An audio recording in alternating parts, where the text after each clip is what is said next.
With the 2019 NBA draft in the books, who do you think was the biggest winner?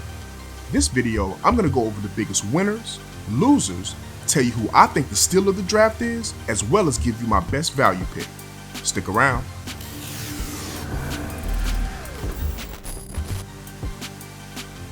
Welcome back to Journey of a Ballaholic, the best talk show for basketball addicts. As always, I'm your host, General Hannibal X, bringing you the hottest NBA and college basketball news. So today's video, we're going to be discussing the NBA draft, the biggest winners, losers, the steal of the draft, as well as I'm going to give you my best value pick. Let's start right from the top. Let's start with the biggest winner of the 2019 NBA draft. Well, the obvious pick would be the New Orleans Pelicans because they got, in my opinion, the best player in the draft in Zion Williamson. But the team that I think was truly the biggest winner was the team that actually traded with the Pelicans, the Atlanta Hawks. Go back. The Atlanta Hawks had the 8th pick, the 10th pick, as well as the 17th pick. They were able to package some of those picks up. They took the 8th as well as the 17th, traded that to the Pelicans for the 4th overall pick. Well, who did they select with the 4th pick?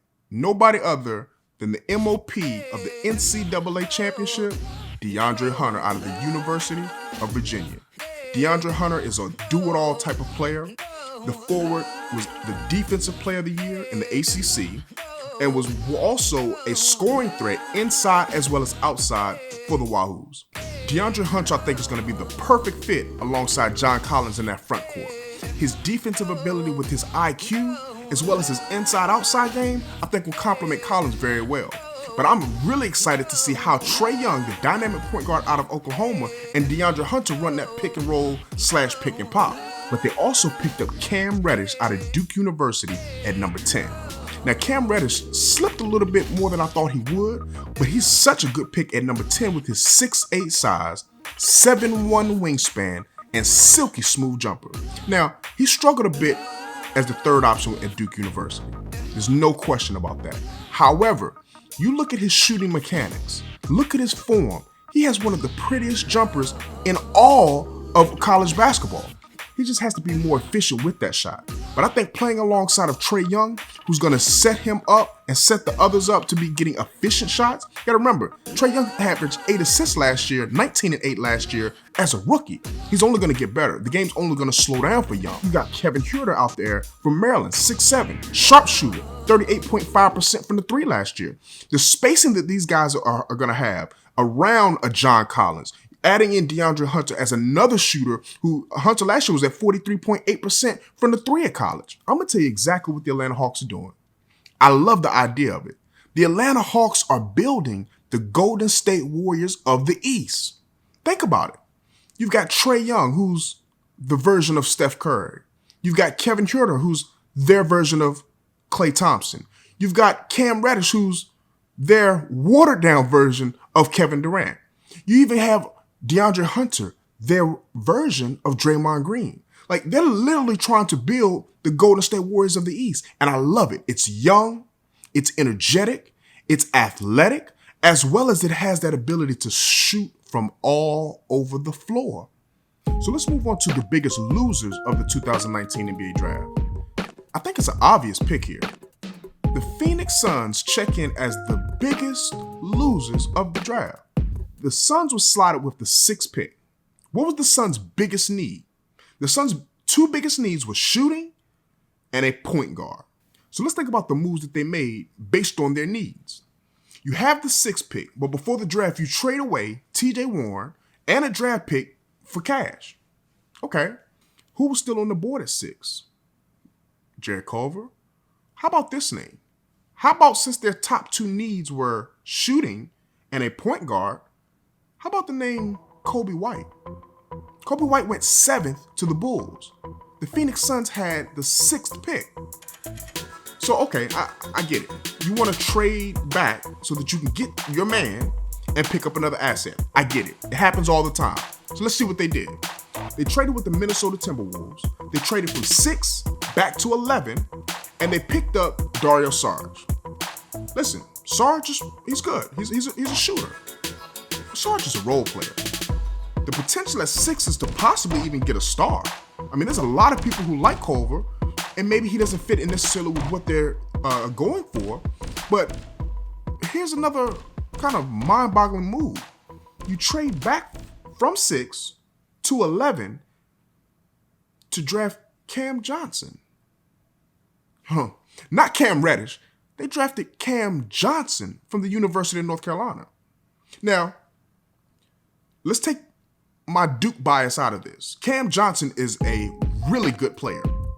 Cam Johnson, first team All-ACC, was probably the best shooter in the draft. So I'm not questioning his talent, not questioning his skill.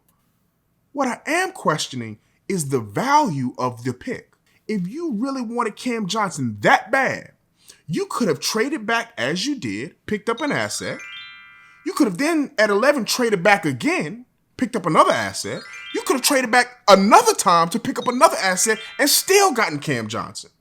But you took Cam Johnson at number 11. I'm lost. When I heard the name, not only was I lost, okay, you may think I'm biased. I get it. His teammate was lost. Kobe White was sitting on the podium doing interviews, and the reporter told Kobe White that his teammate, Cam Johnson, had just been drafted. His expression was priceless. His mind was blown. He couldn't believe that Cam Johnson, his teammate, went as high as 11. Once again, we're not questioning the talent.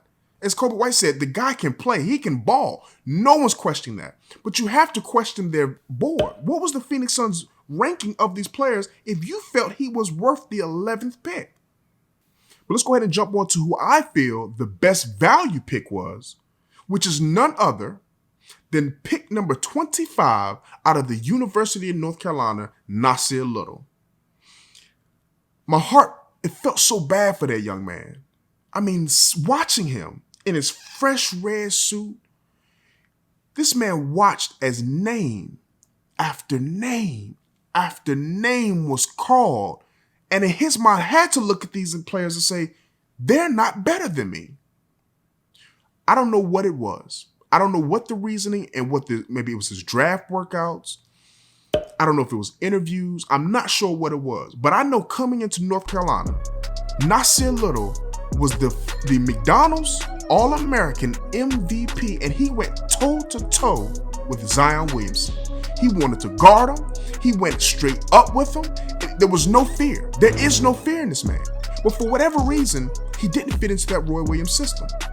He did not fit into a Roy Williams system. It's something there.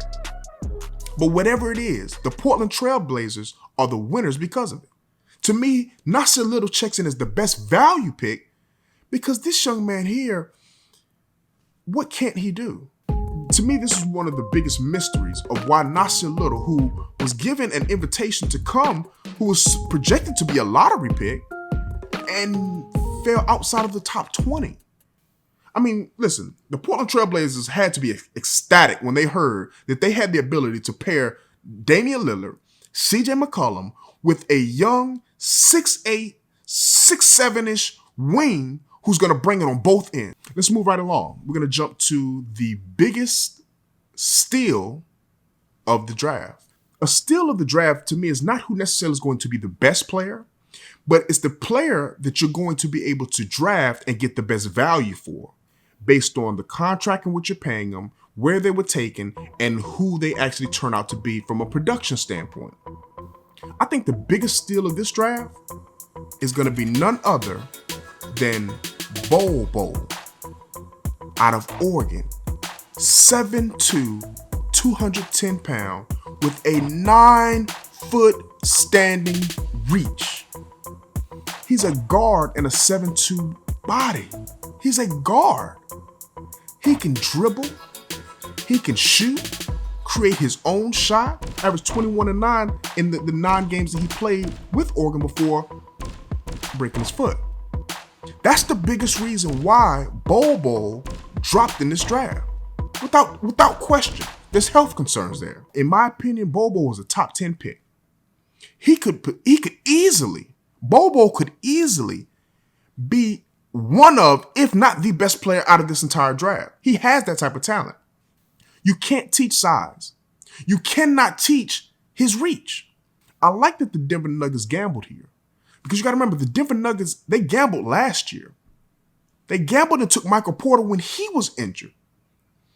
Michael Porter's coming back this year and is going to be in the running for Rookie of the Year. A lot of people have forgotten about him, but Michael Porter last year was projected to be a top 3 pick before his injury.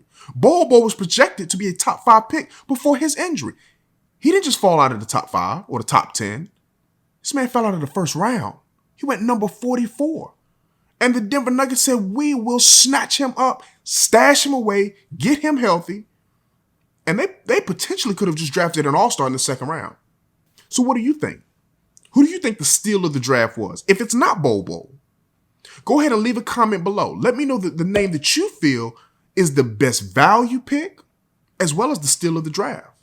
In my opinion, these were the winners and losers of the 2019 draft. I think there were other teams that had really good drafts. There were some teams that made some really questionable picks. But all in all, you had to love what you saw the other night. You had to love seeing sons crying on their mother's shoulders, fathers embracing their sons. Like, it was such a great family moment to be able to see these young guys accomplishing their dream. Listen, the NBA draft is here. It's over. And now these guys get to take that next step to the next part of their journey. You got to remember, guys, it's not the destination. It's the journey that truly matters. In the next episode, I'm going to be doing a video on the top 20 free agents as I give my predictions on where those players will land when the music stops at the end of the offseason carousel.